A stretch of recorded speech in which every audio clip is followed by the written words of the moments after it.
Right, and we are at pointer analysis. Any other questions before we start? You said not looking at the class? Nope, nothing? Okay, good. Let's keep going. Just kidding. All right.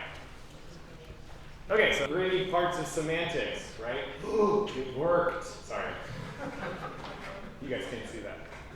My screen went into presenter mode. This is amazing. This hasn't worked literally all semester. Nobody touched anything. Awesome. All right.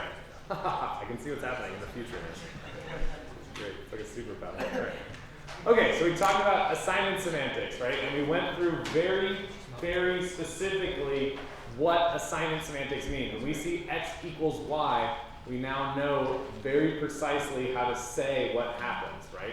When we see x equals y, we want to copy the value associated with y to the value associated to the location. The value and the location associated with y to the location associated with x. Cool. So we saw this. We saw what's the difference between an L value and an R value. Yeah. L value holds the value of a R value, and it can also be a right value, a right value, a right value, quality of right value. Yes. So L value has a location associated with it, right? It is a place that you can put. In our circle box diagrams, it's going to be a box. L values have a box associated with them. R values do not. R values are just values, right? Like 5 or 5 plus 10, right? The result of 5 plus 10. Cool. All right. Now we get to pointers, everybody's favorite. How many of you are using pointers in Project 3? Yeah. How many of you feel like you know what pointers are doing in Project 3? That's 80, 70%, 50%? Cool. Okay. So now we're going to learn what the semantics of the pointer operations actually are. Right? And first, before we do that, I kind of have to go back and maybe change our box circle diagram here. So we're going to have a box for x, circle with some kind of value in it. What's missing from here? Value of x inside the circle. Yeah, value of x inside the circle, but here in this example, we've never given x a value, right? So we don't know what's in it. It could be anything. Let's say it's a question mark. Location. The what? The location. What about the location? I got the box. The box is the location. Yeah, but the box doesn't mean anything. The Like box. the address. The box means whatever we mean to say it means. Which piece of silicone, which speck of material it's living on. So how do you refer to this box? Pointer. Well, normally right here we talk about x, right? So, but we do know that this box is not just some abstract thing, right? It actually lives somewhere. So this box itself has a name, or we can think of an address, right? What was that? X. We refer to that. We refer to the box as x with the variable, but the box itself physically lives in memory and has some address. It's going to be 0 to 2 to the 32 in a 32-bit system, or 2 to the 64 in a 64-bit system, right?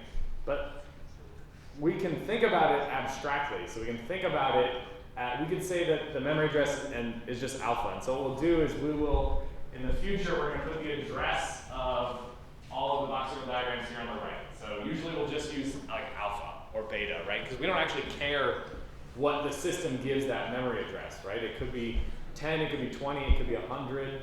Doesn't really matter to us, right? Okay, why is this important? Well, for pointer operations.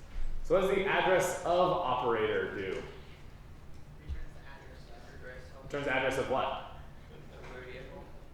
A variable? Can you only apply it to variables? Object structs. What's the difference? Yeah. Returns the address of an L value. It returns the address of an L value. Yeah. So an expression, right? It could be anything. So what it takes in, its unary operator takes in one parameter and returns one thing. And think about input types, right? It's really just a function. You can think of it as a function. It takes in L values and it returns an R value, which is the address of that box. That's all it does. The result is an R value, and we even know the type of that result, right? The type of that result is T star, where T is the type of the operand, right? So if we have an integer X and we do the address of X, what's the return type of that? It's in what? Int star, and it's also an R value. So can it be on the left-hand side of something? No. Right? That's pretty much the same thing. Like, it essentially returns 5 or 10 or whatever that memory address is. So it doesn't make sense to talk about the address of X is equal to 10. Right? Assign the address of X to be 10. Because specifically it's an R value. Okay, and this is what we already said. So this value is the address of the location. So every location has an address associated with it, and this address of operator is going to return it. Cool. It's pretty easy. Sweet. So what's the opposite of the address of operator? Dereference operator? The dereference operator? Why is it the opposite? Because it does the opposite thing. It's a circular definition. Why does it do the opposite thing? What does it do that makes it the opposite? It goes to that So address. address value. Yeah, it goes from R value to address. Right? So its input type is either an L value or an R value. Right? Just like the right-hand side of an operator can have that, but it returns an L value. And what specific L value does it return?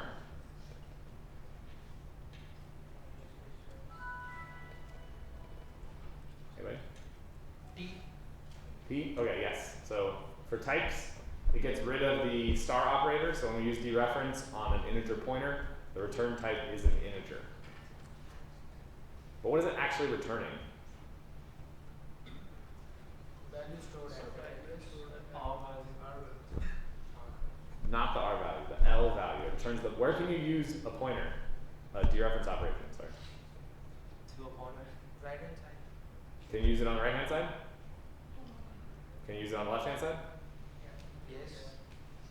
Yeah. So that must mean it must be an L value, right? We'll see exactly why, but well, why is because that's how it's defined. Right? So it takes in one parameter and can be applied to either an L value or an R value of some type T star, and it returns what kind of type? T. Yeah. It's all pointers. Just get rid of these types, right? So the int star star means it's a pointer to an int. If we dereference that, we would get an int star, a pointer to an int. Cool. So let's look at this. So let's say we have some x, right? So our box circle diagram is just going to look like this, box circle, right? Super easy. And let's say there's xv inside there. We don't know what it is. We just created x, some kind of value inside x, right? I don't want to do it like this. I'm going to switch this up. This is going to break everything. You ready? Okay. On notability. Boom. Cool. Okay. So I have, let's type. You all see this? People in the back?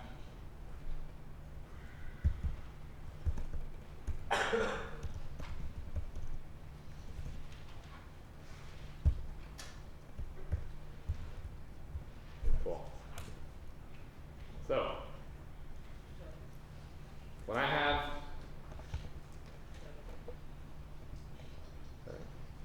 no, it's backwards. Thank you. Well, now I want to do it backwards, right? Cool. Okay, so I have int x and int y. I want to know what are these values? What does the box circle diagram for this look like? Right. So I know when I see x, I have an x that's associated with, that is bound to some location that has some value. What's the address of x, of this location that's associated with x? We don't know. Let's call it alpha. Does it matter? Somewhere, right? But we know it has a distinct location. We just don't know what that is. Cool. Then when we see this next line, int y, do we also know anything about the value inside x? Not yet, no. No, not yet. So now I'm going to do another box circle diagram with y. Right? So y has a location associated with it. Does it matter when I draw this box circle diagram that y is an integer pointer? No, we don't care, right? It doesn't affect, that's just the type of whatever's inside y, right? But that doesn't affect what the fact that the compiler is going to allocate a location and bind it to the name y. What's its memory location? Beta. Oh, beta. Cool. Then I get to this line, x equals to 10. Yeah. But does y have to be associated with it when we declare it because we haven't allocated the memory? When we declare it here, Yeah, because we haven't done the malloc. let's make it a little bit more explicit.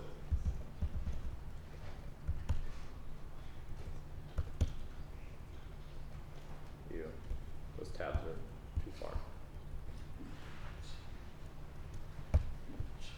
So, you see in x, right? So the compiler creates a location for x automatically. We'll see exactly how this happens. This is happening on the stack for right now. But it's a local variable. It has to put x somewhere, right? So on this declaration, after this declaration, we can assume there exists an x, and it exists somewhere. We don't really care where, so we'll call it alpha. And we know that, does it have a default value? No. See, the C semantics does not say anything about that, right? There's random junk in there right now.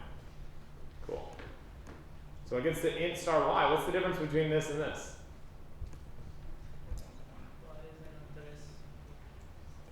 Y is an address to y points to an address where the. Does it though? What is it underneath the hood? It's just a 4 bytes of memory. Yeah, it's just 4-byte integer, right? Just like an int is what?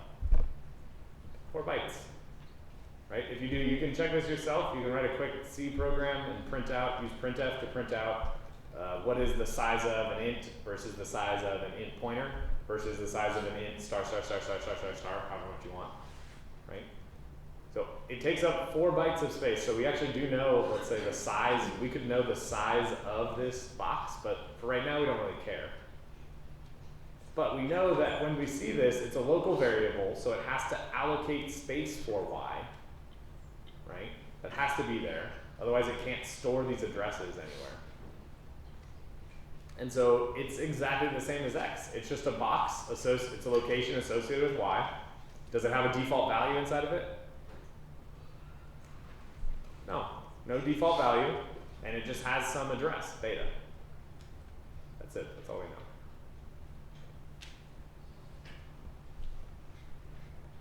We'll get into how malloc plays in later, but right now, y doesn't need to be malloc at all, right? Because y itself just exists, right? Y is a variable just like x. It needs to exist. It needs to have 4 bytes of storage allocated to it. Cool. Then we get into x equals 10. So then what does this do from our semantics? Value of 10 in x. Copy what? So puts a value of 10 in x. In x, like here? The circle. The circle. We gotta be really precise. What's a very precise way to say this? Put the value of 10 into the address that x refers to. X, so close. So address is here, right? Okay. But do we care that this is alpha versus beta, right? We don't really care about the address of x at this point, right? The compiler has bound x to some location, right? So there's a location associated with the variable x, right? So we want to copy the value 10 into the location associated with x. This is far too small.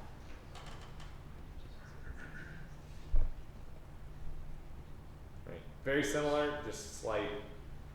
This is why definitely my favorite part because we have to be very precise when we talk about these semantics, right?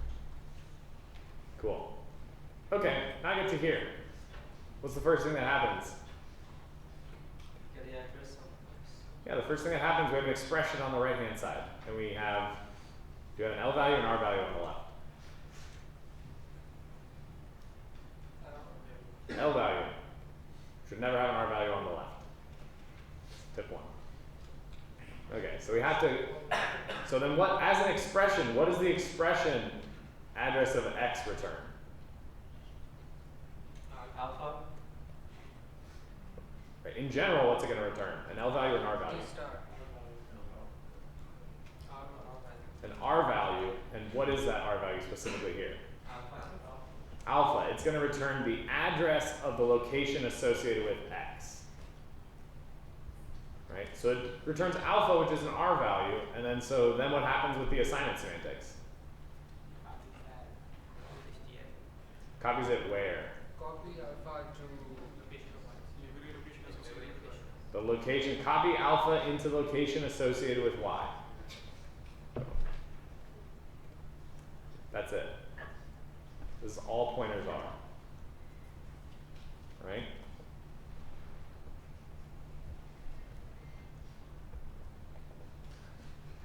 So the only thing that's different than a pointer than a normal integer, right, is that a pointer stores an address and integers store integers. Addresses are integers, right? So now what happens if I do something like this? How do you want to do it? Let's do star y equals 42. Cool. Star y equals 42. So what I have on the left-hand side here? I have dereference y, so that's an expression. What does the expression dereference y return? L value or R value? L value. There is a location associated with that. Right? And so the dereference operator, essentially what you can think that it does, it takes in an R value, it takes in whatever, so in this case, we do take the value that's inside the location associated with y, which is alpha, look up and return a location that has that memory address. So star y is going to return what location? Alpha. The location with the memory address alpha and the name x. Right? So on this diagram we can say that this actually points, you'd say here, right? I'm being super precise here that it actually is pointing to the box itself and not the value inside the box. Right? Because the dereference operator, so this we could label this as star y.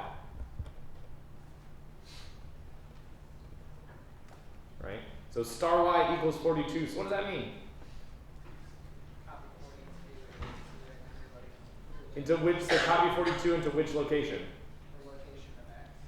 The location that's associated with x and also the location that's associated with star y.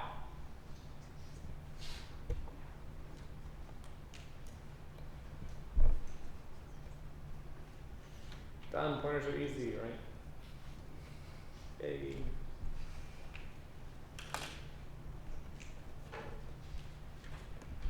What if I did this?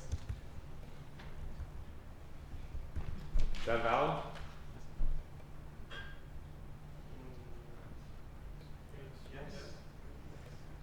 Does it type check? Ooh, we didn't talk about that. What's the type of y? Type of y is an int star, and address of y, what's the type of that? Int star.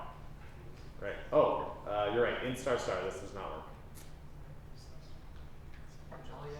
Which have to put the address of like star y in brackets. Boom. There we go. You silence your compiler or your students. Yeah, we'll say we'll cast it. It's fine. Did I do this? Yeah, we'll do it later. All right. Cool. So the casting is really just for the type system. It doesn't have any impact on what's actually going on, right? It's the same thing that's going on. So I'm taking the address of y. What is that? And what am I doing with beta? Putting it inside of beta. Putting it inside which location? The location associated with y. So now does star y point here? Oh, right. Star y is going to point like here.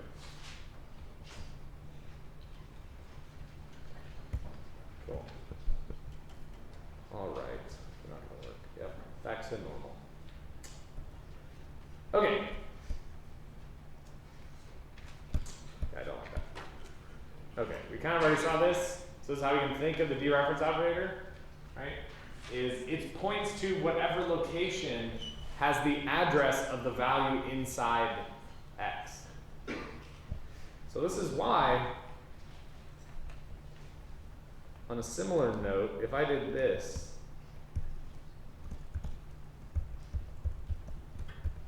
can I do this?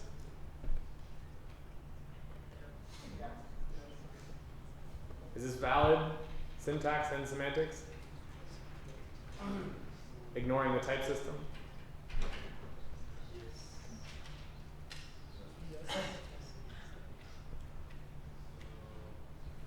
No? Yes? Don't know. Still asleep. Cool. So what happens here? So what's the difference between these two lines? One is an extra CPU cycle. What? Good. What's the semantic difference between these two lines? In the second one, we are giving the address. We are providing. So here it's a constant value of 10. Yeah. And here it's using the address of operator. Then what's the difference between this line and this line besides the int star?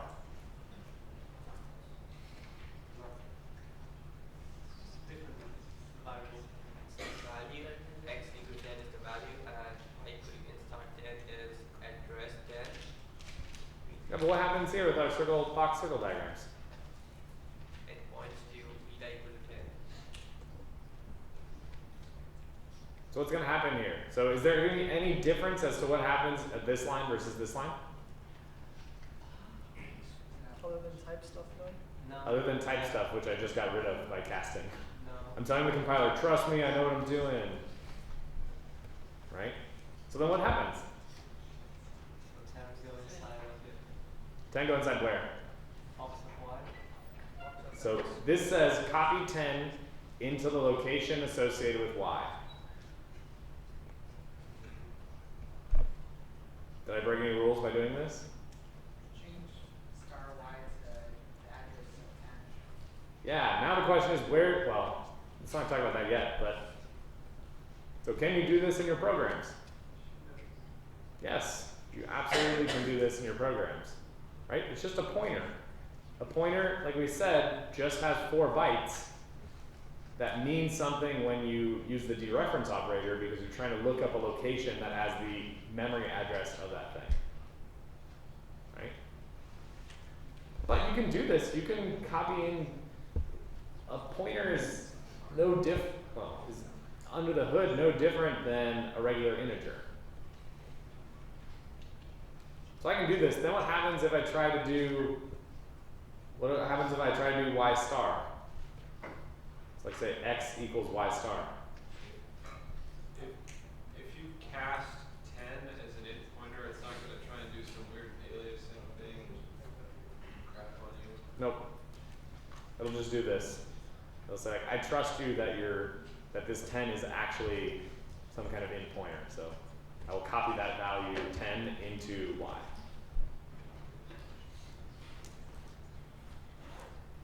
So then what happens if I say x equals y, sorry, star y. Go backwards. You should get an error that says that you're accessing a labeled memory. What's it going to try to do?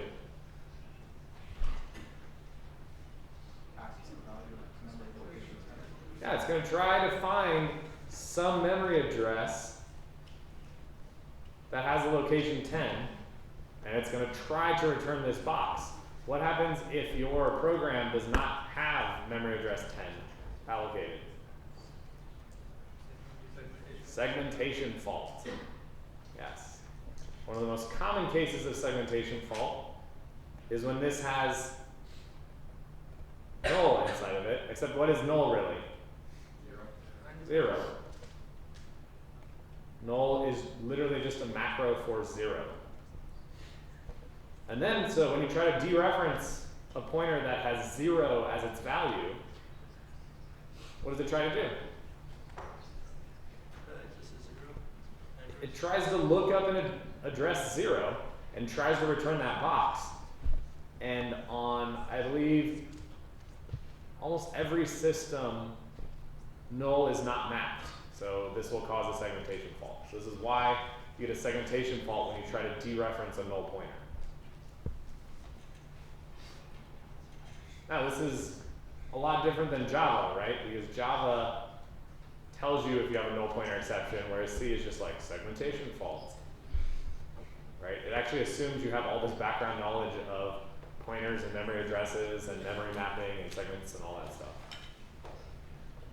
But that's just the way it is. Cool. It's a fun example.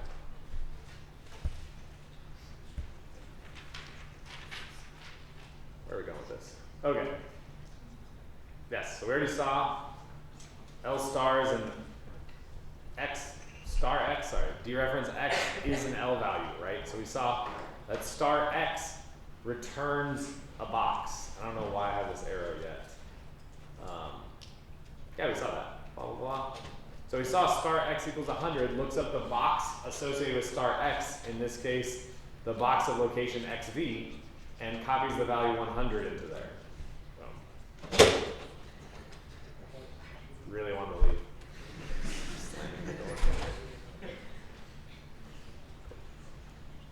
Okay, so now we start to get weird. So this is all you need. This is all you need. You've learned everything you need to know to master crazy, complicated pointer operations. This is it, right? It's kind of, you know, I think you have to internalize this fact that under the hood, these things, pointers are no different than integers, right? Under the hood, they're just a place to store an address, that's it,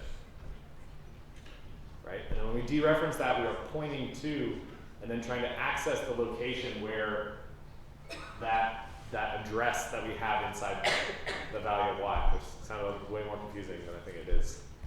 It's not what I wanted to do. Okay. Cool. Let's go with this. We have int x, int z. We're going to say z is equal to the address of x. Can we do this? Yeah, why not, right? Address of x returns what type?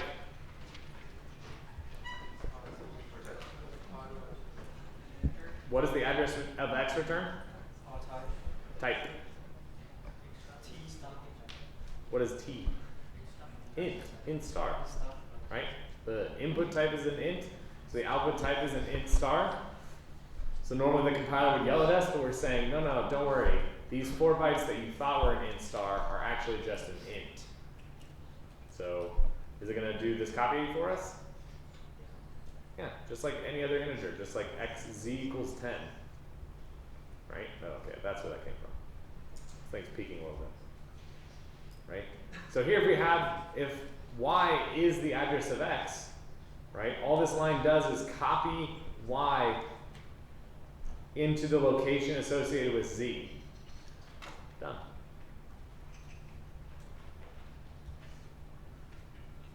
And now we can do things like star address of x equals to 10. What does that do?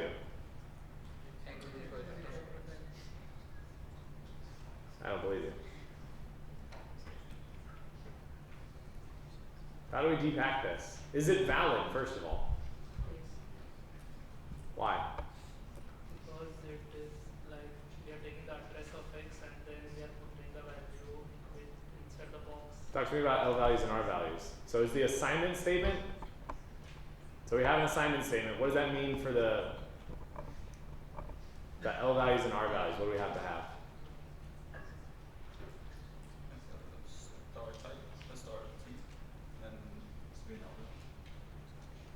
We have to have what where?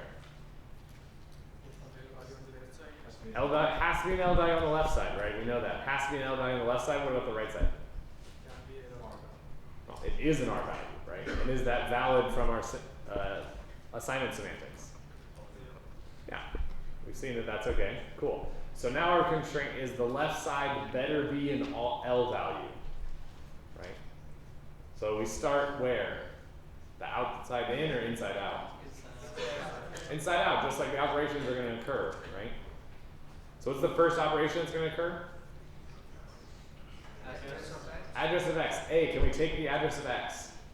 Yes. Yes. What does it return? What L value or R value? What does it take in? What does it return? Takes in an L value and returns what? An R value. And so the star of that takes in what? R value or L value and returns what? L value. So at the end we get out an L value. So then what is this? Let's look at this at the box circle diagrams, right?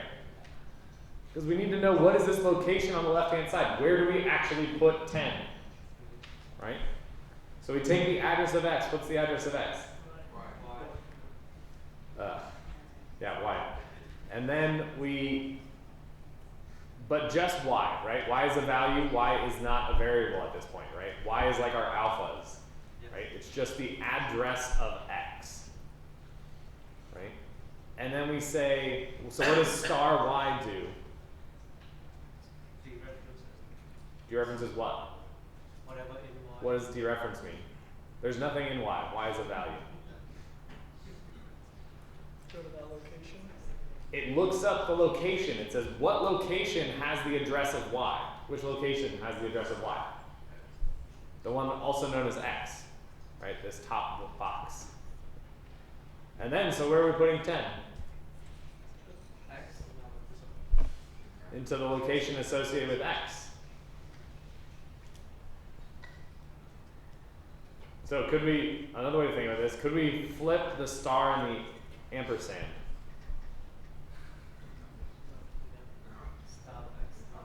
Why not? Because the ampersand always produces an R value. Because the ampersand returns an R value, and we can't have an R value on the left-hand side. Cool. Can we do x is equal to star address of x? So what do we have on the left-hand side? An L value. What about on the right-hand side? An L value. So same thing, right? What does address of x return? Y. And dereference with a value of y looks up the location that has the address y, which is right here. And so we copy 10 back into x.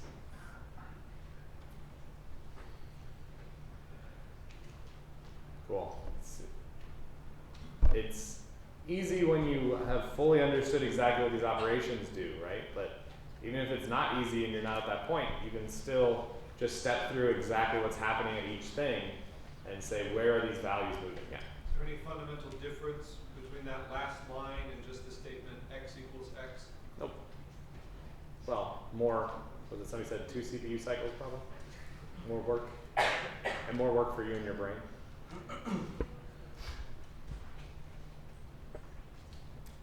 I wonder if there's some, you could do it, I think, as much as you want. So the next thing would be parentheses and incrementing the right-hand side of that, and which incrementation gets applied when. Yes, that would be something I would never ask you to do because I think it's silly. Because it's a bad practice anyways, using inline increment and prefix and postfix incrementation. It is too hard to figure out what exactly you mean, so you're expressing yourself very poorly. To me, I always, if I use it, I put it on one line by itself. That's way easier to understand. But I really would make me want to do something like that, but I won't. Okay, let's look at crazy code. Here we've reached a fun exercise. Okay, so before we do this, I need bigger font sizes. Oh no. Oh. I almost just shut off my computer. I don't know why that button exists and is right there. Let's see. I want format font bigger. Yes.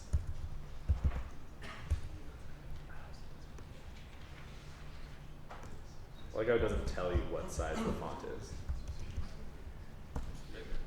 Yeah, it's bigger now. Cool.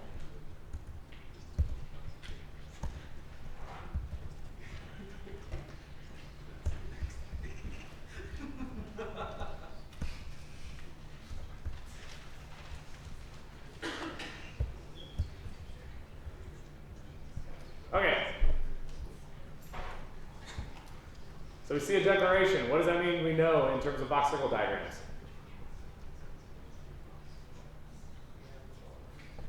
We have a box for what? X. We have a box, and we know that there's a name bound to that location, X. What's the address of X? Sure. Alpha. Cool. Do we know what's inside X? Nope. All right, so what is malloc? Memory allocation? What does that mean? What does it do? A new box. Yes, malloc is a box generator. What's the arguments to malloc? How many bytes do you want your box to be, right? How big of a box do you need? Right? Why does it need to know that? Yeah, so should you ever have a case where I have a completely separate box, let's call it Y, that also has the address alpha? Would this be good for my programming language? No, I would never want two of my variables, or what would be worse, if this is 4 bytes and this is like alpha plus 2, so they only share 2 bytes of overlap. That would cause like insane problems you're never going to figure out, right? And so malloc makes sure, and we're actually going to, I think we'll have time in this class to look at how exactly does malloc work and how does it actually do this and how does the heap work. But for now we can think of it as we tell it how many bytes and it returns us a box of that size. But what does it return? Does it return the box? The address of that box. Yes. So it returns a box. It has some address. Let's call it beta. Right. What is size of int? Now, what is the size of? Sorry, should say. What is it? It's a keyword. It's a keyword. That does what? Determines the size of a status. Who determines that?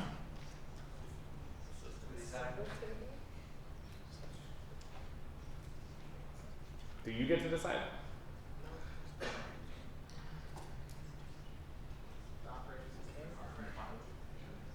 Operating system, the hardware. What was that? Compiler. The compiler, right? The compiler has to decide. It needs to know when it creates X, how many bytes do you actually want for X when it compiles this, right? It may, and so for an integer pointer, so an integer pointer needs to store what? Addresses, right? How many addresses are there on a 32-bit system? 2 to the 32. How many in a 64? 2 to the 64. Can you just take a 64-bit application and run it on a 32-bit operating system? CPU? No, right? Because the compiler specifically generated code to take advantage of, it specifically said, hey, I'm compiling this, and you can actually, with the -M flag of Linux, you can specify which, if you want 32-bit or 64-bit. So you can tell it, and then based on that, now it knows, okay, this means an integer is 4 bytes, so then it knows that when it sees size of int, it substitutes in 4. So there's actually no function call here. Cool. So this is a function call, right? So we have an expression. So I have on the left-hand side an L value or an R value? L value wasn't quite as unanimous as I'd hoped for. And then on the right-hand side, what do I have? Address. Which is what? An R value. So what does this do? So malloc size of int, when I call it this first time, it returns beta. So then what happens? You put the value beta into the address associated with X. So close. Copy the value beta in the location associated with X. Addresses are the things to refer to locations. So after that line executes, we'll have beta here. And now when I see star x equals 100, what location does star x refer to? The location with address beta. Does it have any other names? No. Well, star x. Yes, that's what we're talking about.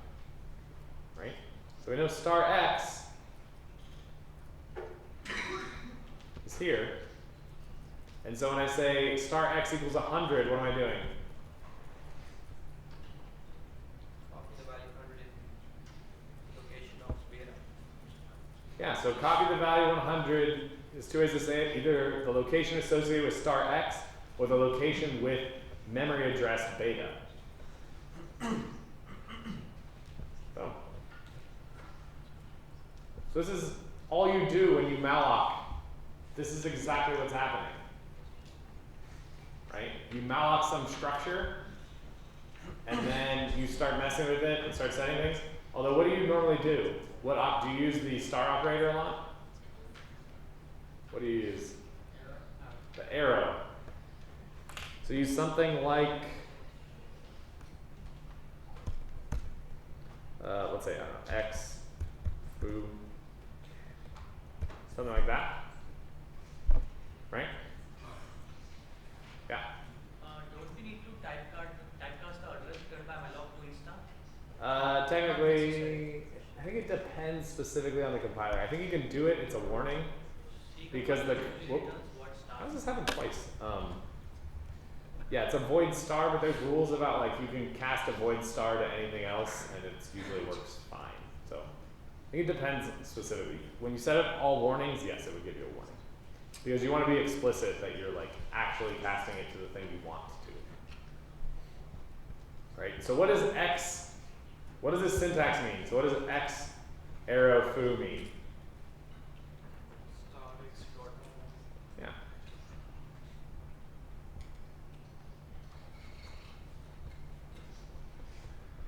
It's the exact same thing. So this is why, if you're looking for segmentation faults or null pointer exceptions, which we found are the same thing, right? You need to check not only every instance of dereference in your program, but also any arrows, right? So here, if on this line, x for some reason had the value 0 or null, this is going to throw a null pointer, a segmentation fault.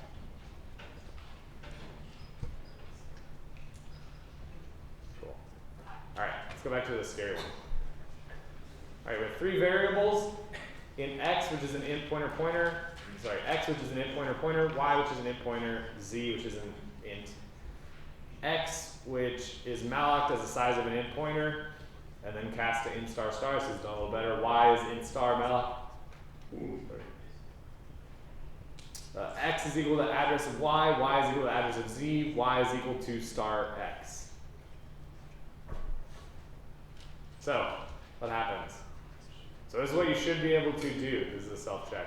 You should be able to take this and do circle block diagrams at any point in this program's execution. So I could say something like, what's the box circle diagram here? Right? Or what's the box circle diagram at the end of the program look like? I'll also usually give you certain things. So I'd say like, this has memory address alpha, this is memory address beta, this is memory address gamma, delta, whatever. So you have something to refer to. Oh, I think we're at the end. So, all right, when we come back, we're going to come back here and go through some cool examples.